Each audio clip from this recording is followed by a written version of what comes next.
Então, vamos hoje conversar sobre esse assunto. Dá de graça o que de graça recebeste, que está no Evangelho segundo o Espiritismo, no capítulo 26. Tá? É uma passagem muito importante, que Jesus tem algumas marcas da época que a gente... né? Acho que é a única vez que a gente vai lembrar de Jesus tomando uma atitude daquelas, né? Firmes.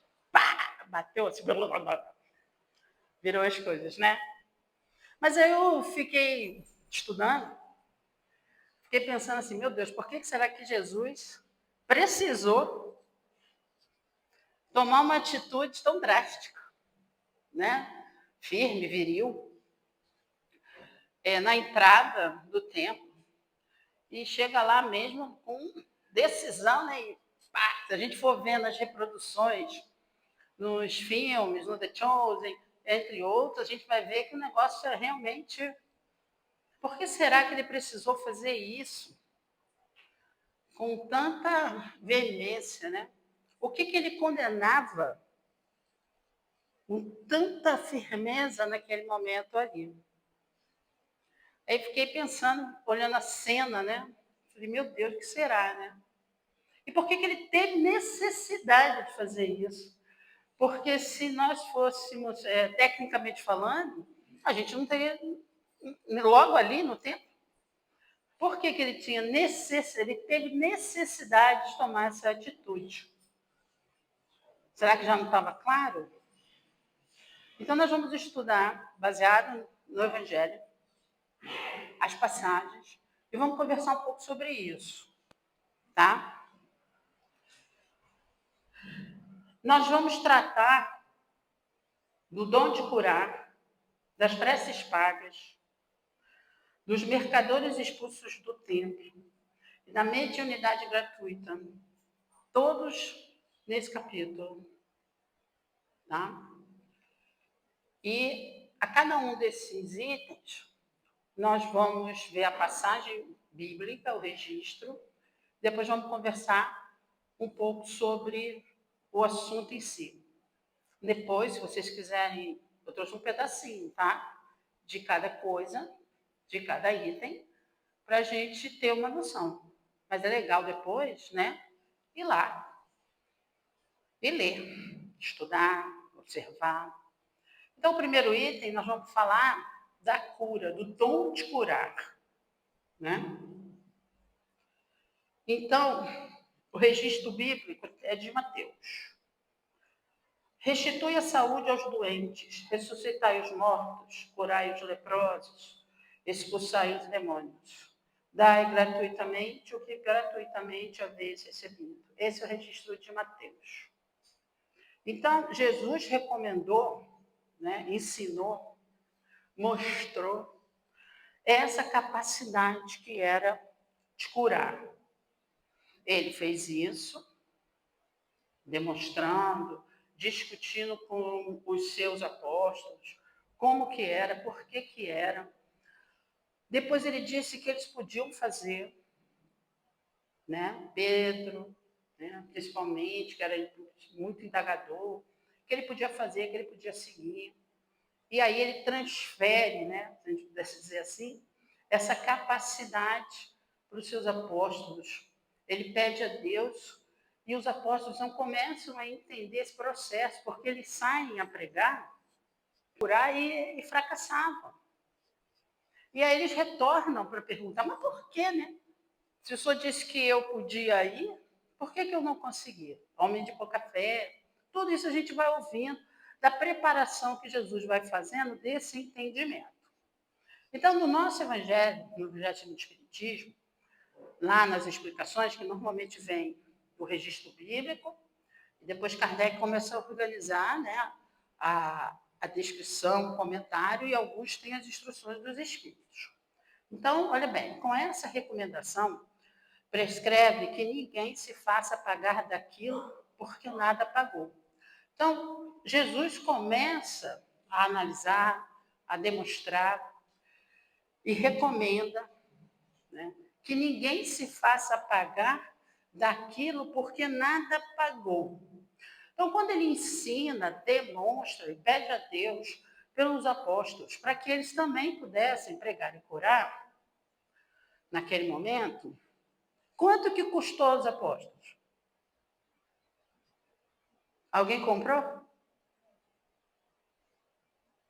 Não, Jesus ora a Deus, né? Explica para eles, conversa com eles, corrige, né? Porque quando eles voltam, e diz, mas a gente não conseguiu, mas você não teve fé, você realmente não tinha amor no coração. Então ele começa a ensinar esse processo.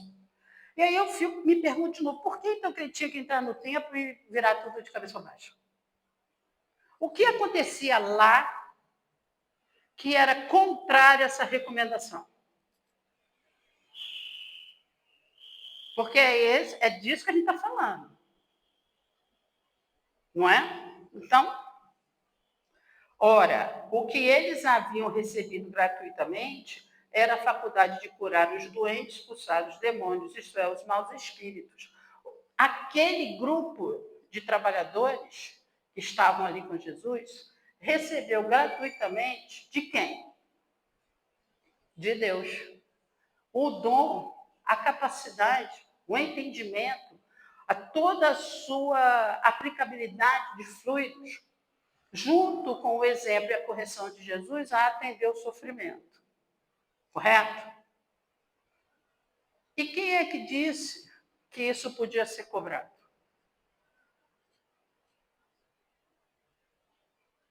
E aí, a gente começa a entender o desentendimento, né?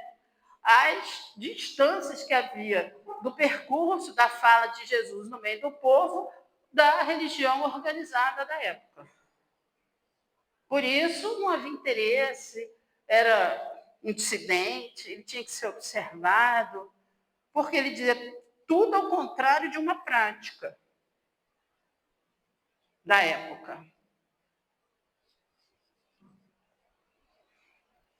Esse dom lhes dera gratuitamente para o alívio dos que sofrem e comumente propagação da fé. Então, não era só uma intenção de livrar aquele do sofrimento. Quando Jesus promoveu as curas, que é o que nos chama muito a atenção, e chamou a atenção de todo mundo na época, chama a atenção até hoje, a ideia era atender o sofrimento, mas principalmente dizer que através de um determinado comportamento, conhecimento, né, ele conseguia demonstrar o que era a fé em Deus.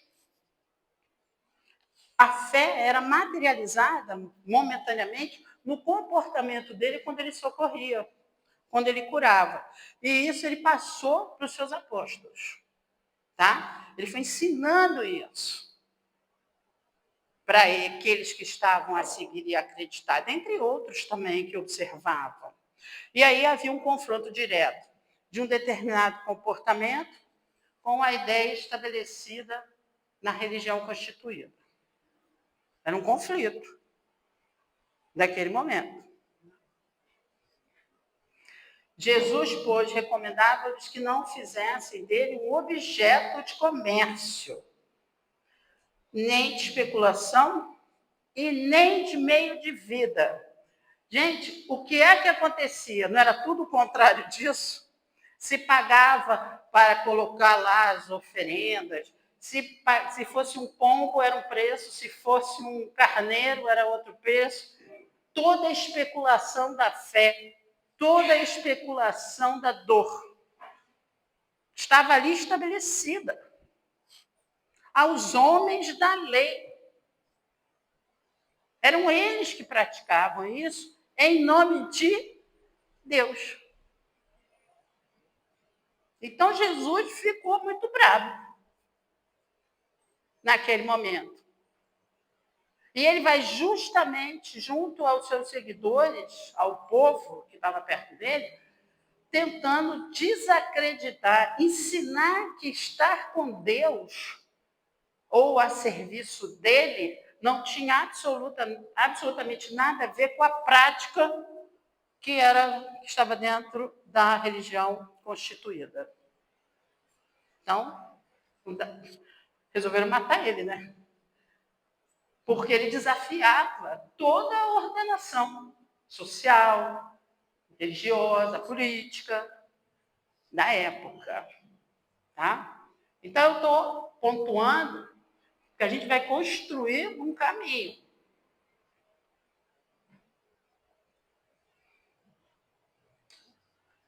A doutrina espírita depois veio e nos disse que nós não sabíamos orar.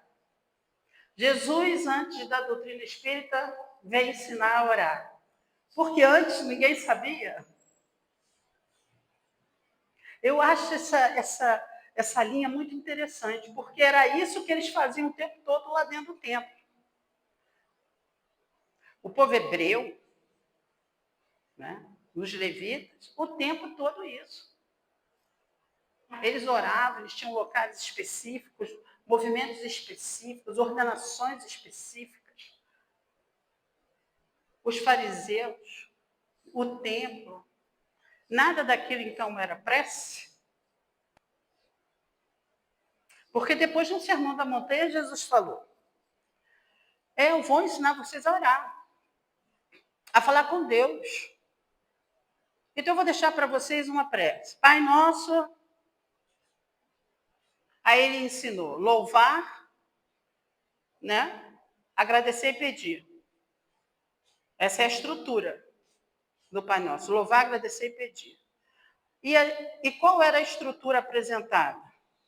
Pedir e ainda tinha que pagar. Sônia, obrigada. Você adivinhou que eu estava com a boca seca. Não era esse que era apresentado até aquele momento? Então, olha ali na lei de adoração, no livro dos Espíritos. Na elevação, o que consiste a adoração? Que é uma das leis morais. O que consiste a adorar a Deus? O que consiste a gente adorar? Que mecanismo a gente precisa para exercer, né, a nossa capacidade de adoração? Na elevação do pensamento a Deus. Então, qual é a nossa ferramenta, o nosso mecanismo de estar com Deus? O pensamento. Não tem absolutamente nada a ver com qualquer prática exterior.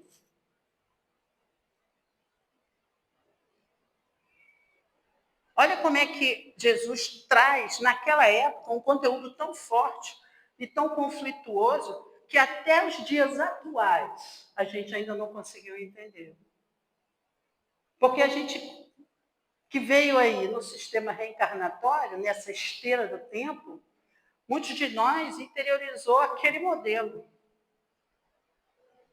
que veio se perpetuando. O povo hebreu, o povo judeu e depois a igreja constituída.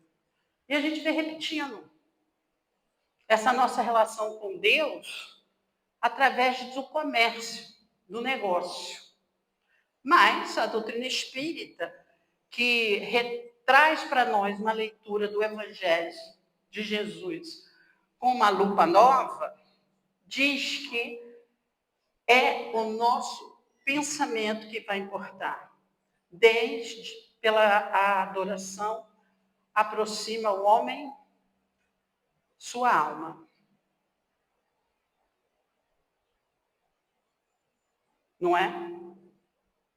Então, se eu estiver em casa, eu posso, não foi isso que ele falou? Entra para dentro da sua casa, para o seu quarto, não é essa figura?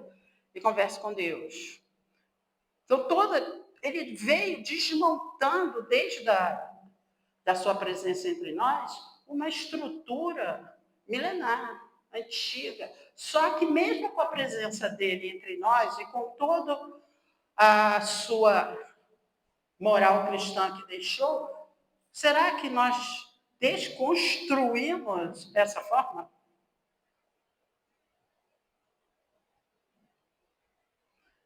Tem Deus preferência pelos que o adoram desta ou daquela maneira, de alguma forma? Deus prefere os que o adoram do fundo do coração, com sinceridade, fazendo o bem, evitando o mal, aos que julgam honrá-lo com cerimônias que os não tornam melhores para com os seus semelhantes. Então, qual é a preferência de Deus pelas nossas preces? Que qualidades ela deve ter? Vindo do coração, sinceridade, fazer o bem e evitar o mal. Então, essa deveria ser a nossa condição, né, mental, emocional, de atitudes, na expressão da adoração a Deus.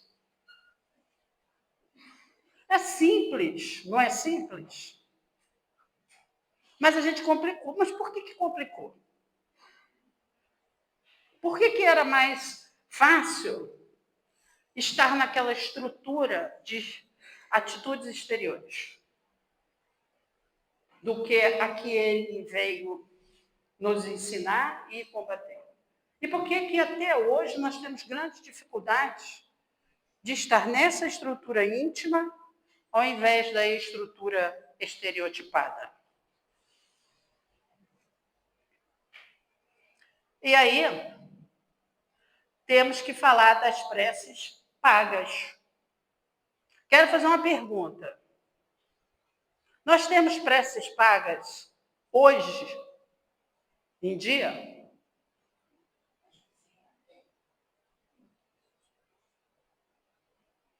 Será que até hoje nós repetimos essa estrutura?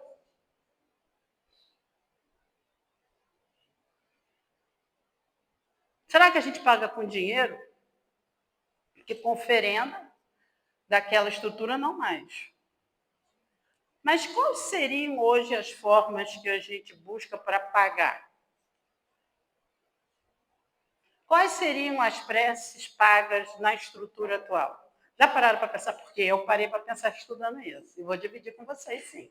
Não vou deixar só na minha consciência nem na minha culpa.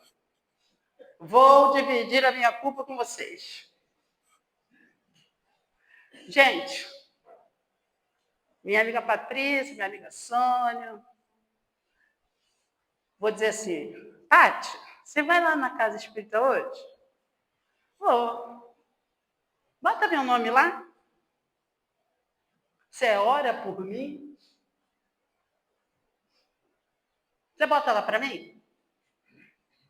Gente, quando eu fiz isso com ela, qual é a minha estrutura psicoemocional?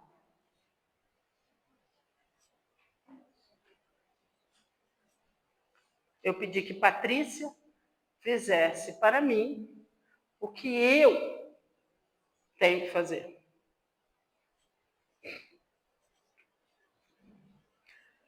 Diz em seguida a seus discípulos, diante de todo o povo que o escutava: precatai-vos dos escribas, que se exibem a passear com longas túnicas, que gostam de ser saudados nas praças públicas e de ocupar os primeiros assentos nas sinagogas e os primeiros lugares nos festins.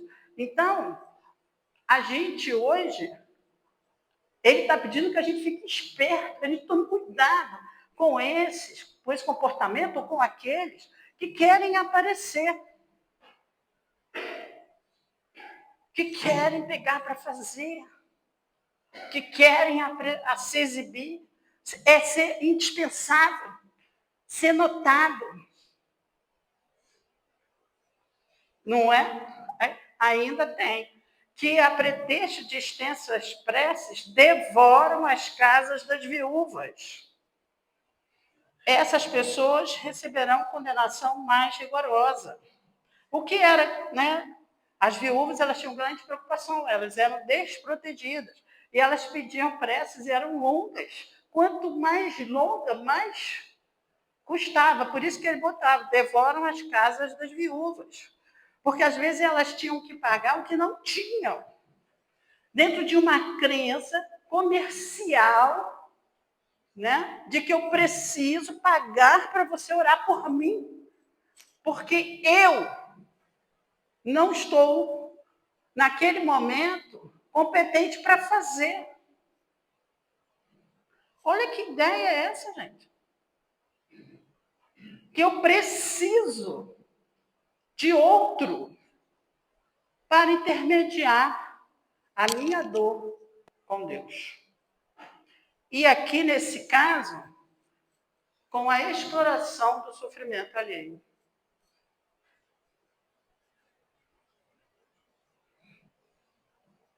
É uma estrutura cruel, né?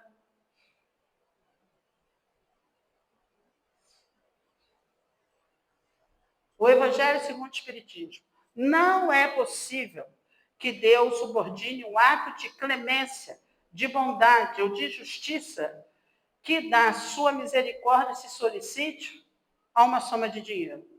Não é possível essa ideia de dinheiro ou de qualquer outro sistema de troca. E aí eu vou me perguntar e vou dividir com vocês a minha culpa. Então, por que a gente entrega? Por que às vezes eu tenho atos dentro da sociedade que eu pago, que eu troco, que eu prometo? A razão, o bom senso e a lógica dizem ser impossível que Deus, a perfeição absoluta, delegue a criaturas imperfeitas o direito de estabelecer preço para a sua justiça. Então, não tem, gente, não vai funcionar. Simples assim. Porque nós somos os filhos de todos, nós somos. Sem exceção nenhuma. Somos todos criaturas. Estamos ligados a Deus pela criação. Então, todo mundo tem linha direta com Ele. Não preciso. Agora, Sônia está doente. Está lá. Doente, está lá cabisbaixa, cansada. Naquele momento, ela não está bem. Aí, a minha obrigação é orar por ela. E naquele momento, ela não está conseguindo. Mas aí eu estou fazendo isso cumprindo um outro mandamento, que é amar o próximo. Como eu posso amar o próximo e cobrar?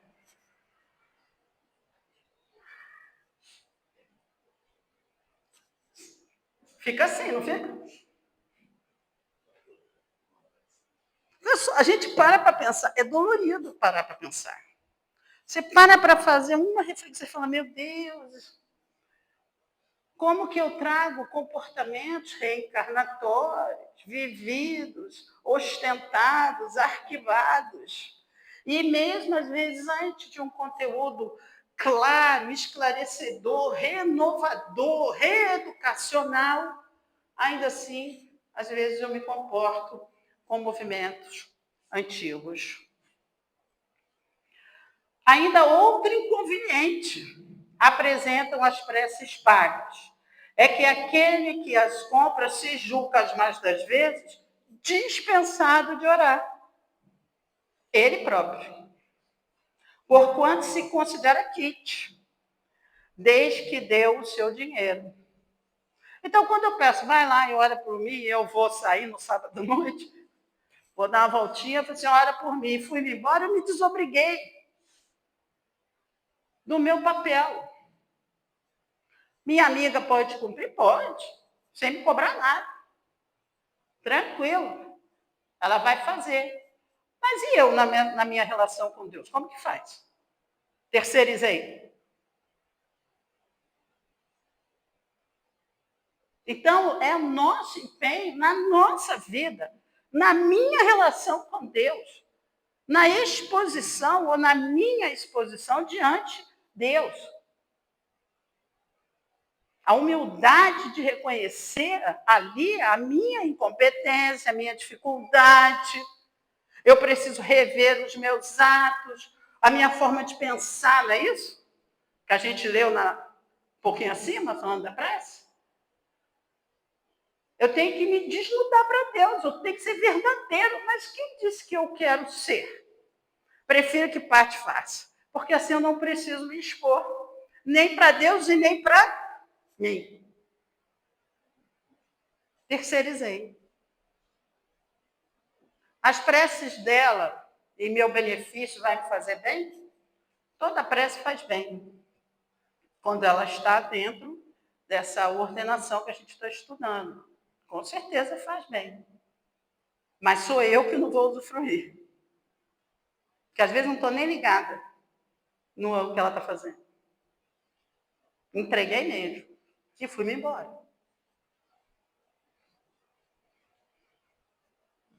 E aí, aqui, entramos nessa cena, né? Vamos de novo no livro dos Espíritos. Precisa de manifestações exteriores à adoração? Que era o que a gente via, assistia, que eram amplamente ali, ó. Inclusive as pessoas, quando iam até o templo para serem atendidas, nas suas solicitações, eram, dependendo da sua condição social, da sua condição financeira, eram expostos. Não, vai embora para casa, você não tem dinheiro para pagar. Tudo isso girava no templo de Deus. Porque era assim que era entendido.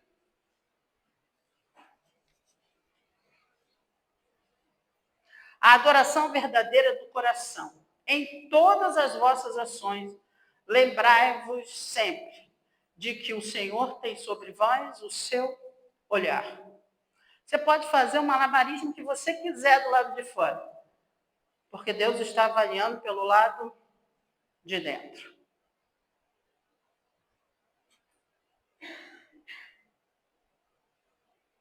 E é isso que eu acho que é muito difícil para a gente, concretizar isso, né? Entender isso. Que eu posso ser super eloquente, falar as melhores palavras.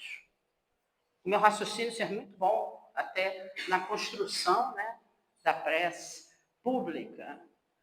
Mas se não estiver ali carregada, qualificada com as orientações que Jesus deixou, para você talvez vai servir mais do que para mim, que estou falando. Porque você pode estar altamente compenetrado, escutando aquelas palavras, e em você aquele sentimento está ali a vibrar. Que às vezes para mim que estou falando, não. Então, olha, gente, como é profundo esse estudo, esses conceitos do nosso comportamento, da nossa relação com Deus. Será útil a adoração exterior? Sim, se não consistir num vão simulacro, quer dizer, uma coisa falsa, é sempre útil. Dá um bom exemplo. Então, se eu fiz tudo certinho, falei as boas palavras, sentimentos, o desejo real do bem, se está tudo certinho, é um ótimo exemplo. Uma beleza. Porque é necessário pontos, às vezes, de concentração. Se eu estou falando, as pessoas estão concentradas em mim. Isso é bom? Isso é bom. É bom para vocês? É. Agora, como que cada um de nós vai se comportar, inclusive aquele que está emitindo, na hora de fazer a sua prece? Porque é aí que vai estar toda a nossa diferença na qualificação da nossa ligação com Deus por mim ou por quem estou orando. Mas os que somente por afetação e amor próprio o fazem, desmentindo com o proceder a aparente piedade, mau exemplo dão. E não imagino o mal que causam. A responsabilidade que a gente tem sobre os nossos próprios atos. Não é? E fazer uso, cuidado. A gente tem que ter cuidado para a gente não desvalorizar, né? Não tirar o sentido, o significado de um ato tão importante, e tão íntimo, e tão potente que é a prece. Né? Vamos às palavras de Jesus? Eles vieram em seguida a Jerusalém e Jesus, entrando no templo, começou por expulsar dali os que vendiam e compravam. Derribou as mesas dos cambistas e os bancos dos que vendiam pombos. E não permitiu que alguém transportasse qualquer utensílio pelo templo. Ao mesmo tempo, os instruía, dizendo: não está escrito? Minha casa será chamada casa de oração por todas as nações. De quem que ele está falando? De Deus. Estava escrito no Velho Testamento. Minha casa não será reconhecida por ser a casa de oração, aonde eu vou receber todos que precisam. Não era assim que era para ser? Entretanto, fizeste dela um covil de ladrões. Os príncipes dos sacerdotes, ouvindo isso, procuravam meio de o perderem, pois o temiam, visto que todo o povo era tomado de admiração pela sua doutrina. Então, Jesus, quando ele fala dessa forma e reage dessa forma, ele representa o anseio do próprio povo,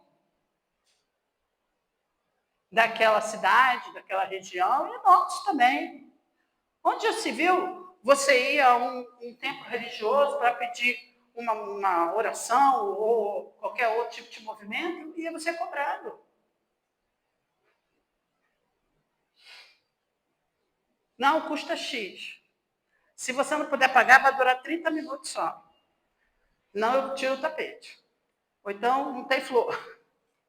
É um negócio muito doido, gente. Mas isso está entranhado, tá? Nas nossas atitudes sociais, tá bom? É só a gente parar e pensar um pouquinho. O Evangelho segundo o Espiritismo. Jesus expulsou do templo os mercadores. Condenou assim, olha a palavra, o tráfico das coisas santas sob qualquer forma. Então, é sob qualquer forma. Não é porque eu tenho despesa. Não é porque eu tenho. Não porque eu tenho. É sob qualquer forma. E aqui eu vou fazer uma ressalva, porque eu sou presidente de casa espírita, eu sei o quanto é duro pagar conta numa casa espírita. Pagar luz, fazer manutenção, limpar uma casa espírita, mantê-la sob condição. Eu sei. E não é de agora não, tá? Já tem alguns anos que eu exerço essa função e todas as vezes que eu fui exercer funções no movimento espírita, eu tive que lidar com essa questão.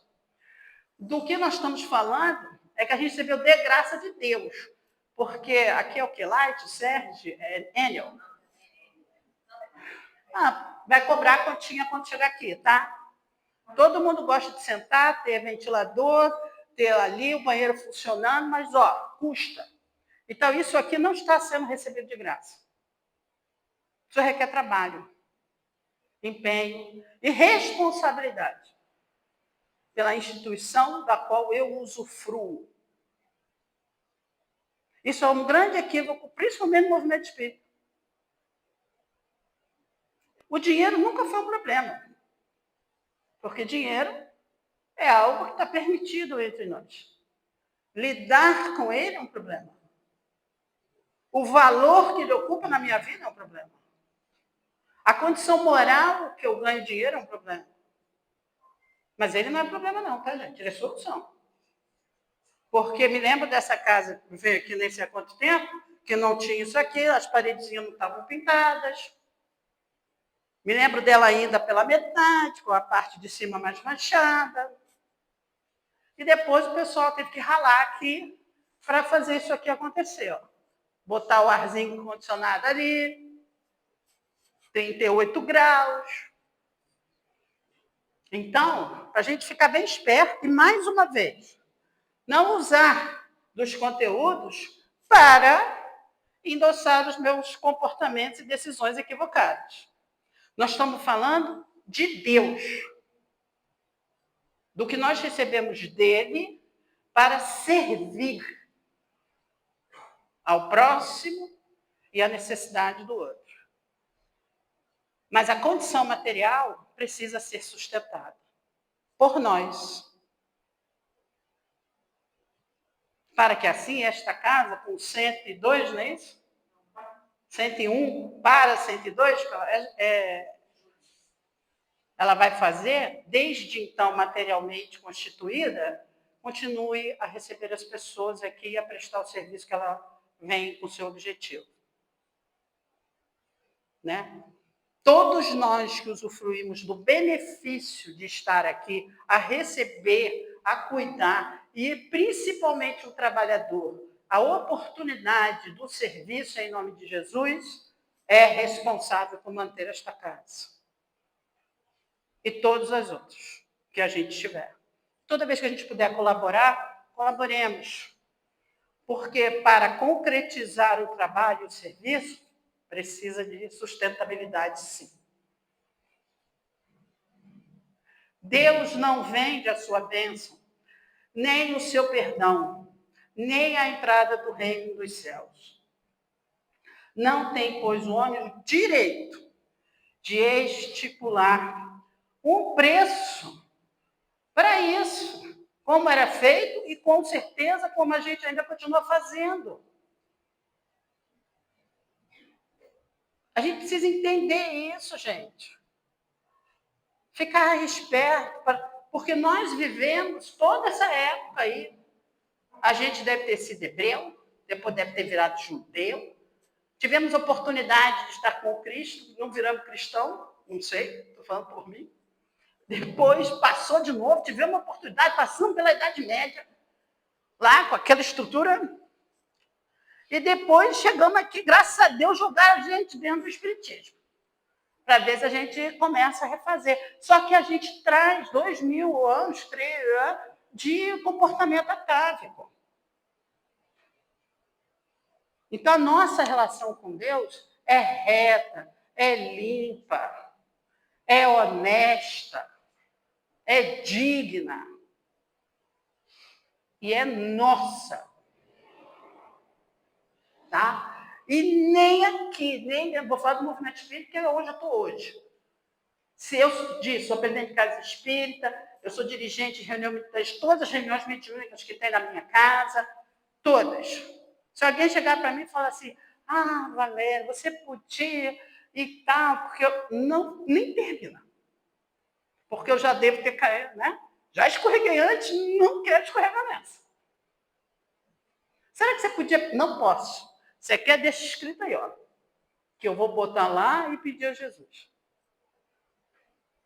Porque senão eu vou me achar num poder que eu, graças a Deus, não tenho mais e não quero ter mais. Porque me jogou no chão. E nenhum de nós pode ocupar esse lugar. Não precisamos de intermediários para falar com Deus.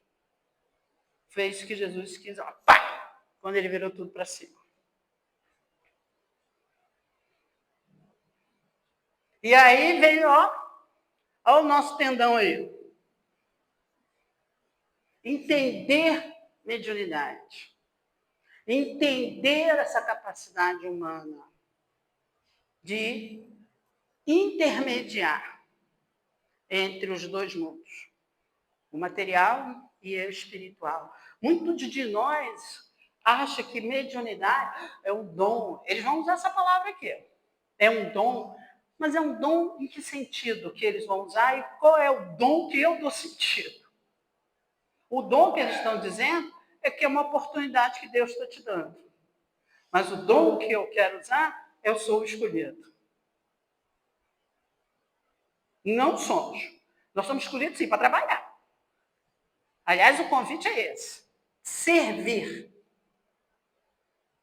Os médiuns atuais, pois que também os apóstolos tinham mediunidade, igualmente receberam de Deus um dom gratuito, o de serem intérprete dos espíritos, com que finalidade? Para a instrução dos homens, para que lhes mostrar o caminho do bem e conduzi-los à fé.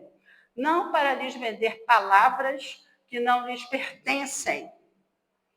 a eles, médios, visto que não são fruto de suas concepções, nem de suas pesquisas, nem de seus trabalhos pessoais. Então, quando nós estamos a serviço da mediunidade, nada nos pertence no seu sistema nervoso central. Porque provavelmente meu amigo espiritual está ali perto de mim para me ajudar, para suprir as minhas deficiências naquele momento.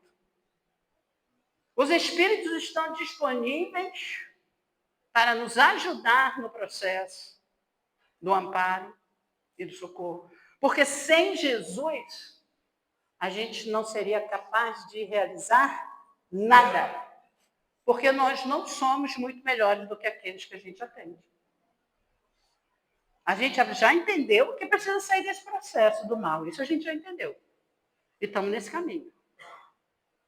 Mas quantos de nós aqui que trabalham em reunião mediúnica já atendeu espíritos com seus defeitos estampados no comunicante? Eu já fiz um monte. Aí eu falo, meu Deus, olha o meu aí onde está me esperando. Eu sou você amanhã. Aí ali é que a gente fica, fala, opa, se a gente for esperto, a gente pega logo. Se tem que mudar isso, senão aí, olha o meu futuro aí. Isso realmente não tem preço, viu? Esse start não tem preço para quem está sentado ali. Mas foi para isso que nós viemos, portadores de mediunidade. Nós viemos acertar contas com o trabalho no bem. Essa é a moeda mais inteligente, mais valorosa de Deus, que é o amor. A primeira condição para granjear a benevolência dos bons espíritos é a humildade, o devotamento, a abnegação, o mais absoluto desinteresse moral e material. A mediunidade, porém, não é uma arte, nem um talento, pelo que não pode tornar-se uma profissão. Ela não existe sem o concurso dos espíritos. Faltando estes, não tem mais trabalho mediúnico. Não é o nosso trabalho profissional. A gente tem que lutar por ganhar dinheiro com as nossas condições, com as nossas competentes condições. Jamais um dom entregue por Deus para levar o bem e conduzir a fé pode ser utilizada para sustentar financeiramente, materialmente a minha vida. E eu não sei se nós já fizemos esse processo de observação, mas, infelizmente, todos aqueles irmãos nossos que fizeram essa reversão aí, tiveram uma vida muito difícil, não foi?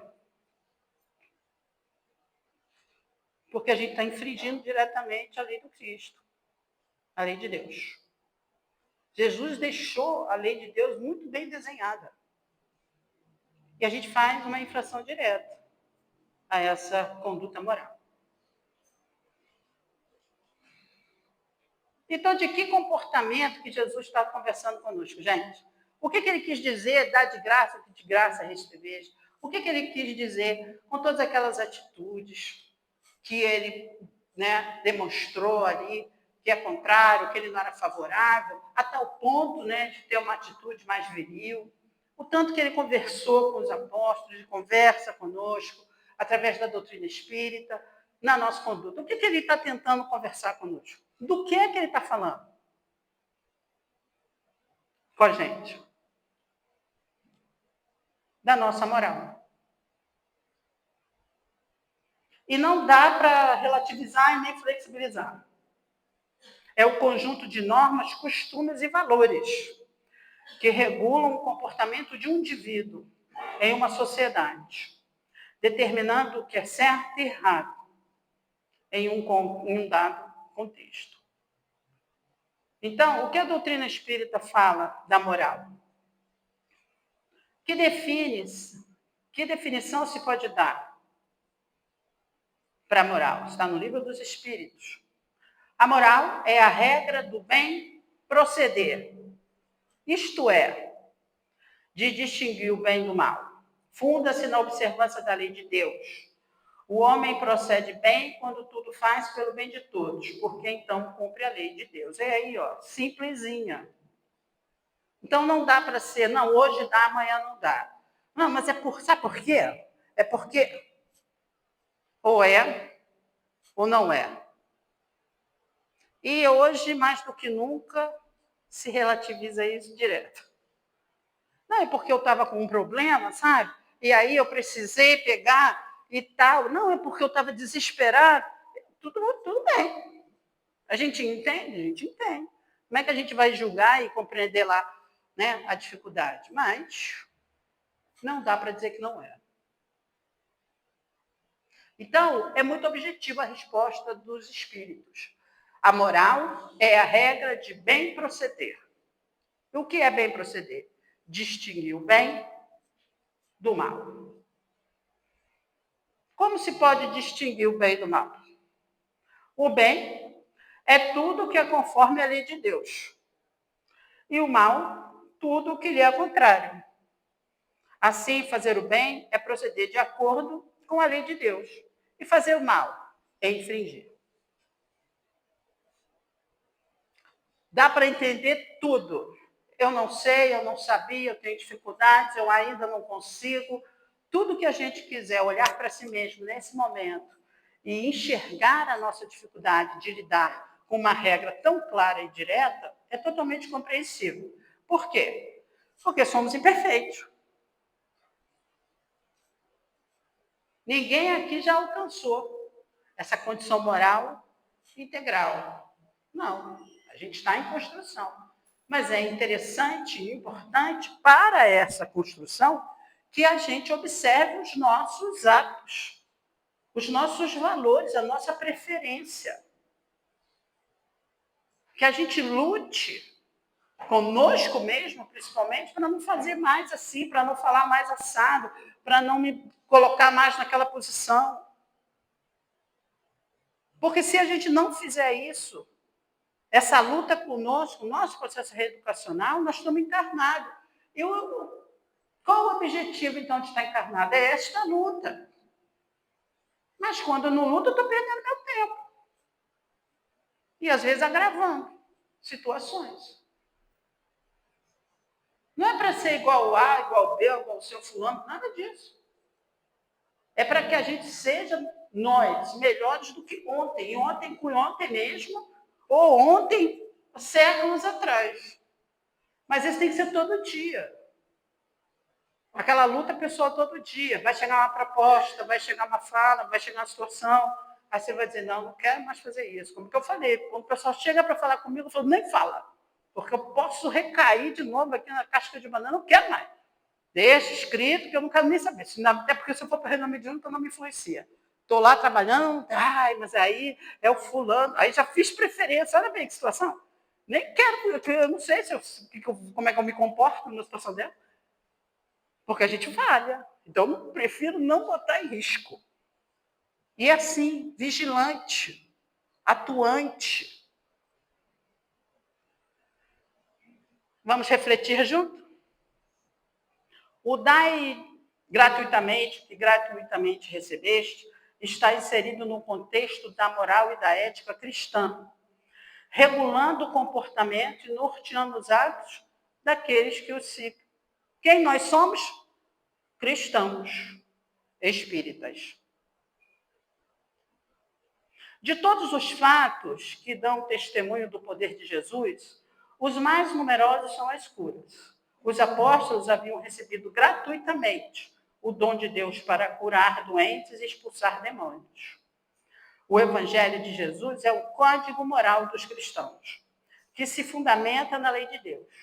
E a moral que a doutrina espírita ensina é a de Jesus Cristo. Razão que não há outra melhor. Nesse sentido, a moral espírita deve ter o mesmo referencial. Para sermos considerados discípulos de Jesus, é necessário o desenvolvimento de valores morais, desinteresse, abnegação, sacrifício, mansidão, coragem, dignidade, humildade, amor e outros. Assim, é no exercício da mediunidade com Jesus e na aplicação dos seus valores a benefício do próximo, em nome da caridade, que o ser atinge a plenitude das suas funções e faculdades, convertendo-se em bênçãos, semeador da saúde espiritual e da paz. Dai gratuitamente o que gratuitamente recebeste. Vamos terminar com Joana de Ângeles. No seu severo discurso, e igualmente rico de esperanças e consolo, Jesus adverte que concede a todos aqueles que o sigam sinceramente os tesouros da transferência de saúde e paz, ressuscitando-os do túmulo da ignorância e do sono pesado a que se entregam, tornando-se fonte de luz, desde que o façam, cada um dando gratuitamente o que gratuitamente haja recebido.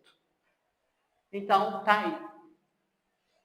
Estar com as pessoas, ajudar, o melhor sentimento, as prioridades que tenho na vida, aonde eu quero estar, aonde meu pensamento quer estar, aonde a minha emoção está. Isso vai refletir nas minhas palavras, nos meus atos e na minha preferência de relação com o outro, com Deus e com Jesus. Não somos perfeitos de maneira nenhuma, nós vamos errar, mas que possamos aprender com os erros e, a partir deles, arquivar experiências e depois arquivar o ensinamento. Muito obrigada pela atenção, boa noite. Faço a prece? Sim, falei a prece. Assim que esse negócio aqui aparecer.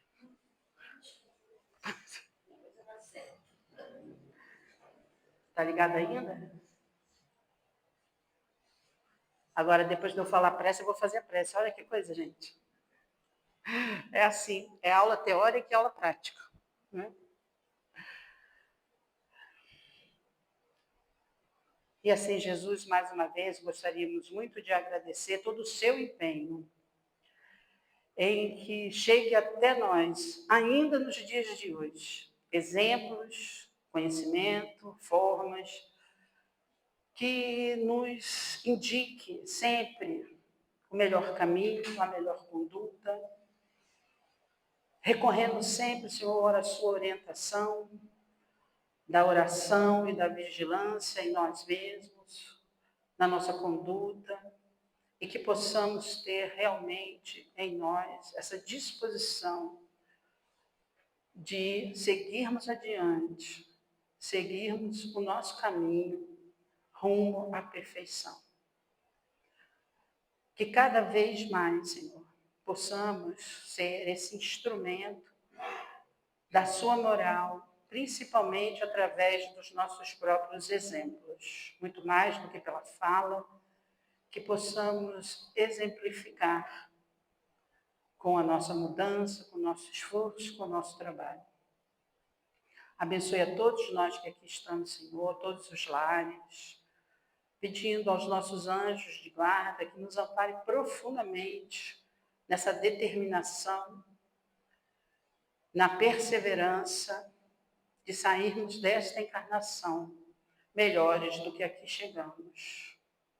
Pedimos, Jesus, que a sua luz brilhe sobre todo o nosso planeta Terra, tão necessitado, Senhor, desse conceito que é a caridade, que é a abnegação, que é o serviço desinteressado. E Deus, nosso Pai Criador, abençoe-nos, Senhor, fortaleça o nosso espírito e nossa caminhada. Graças a Deus.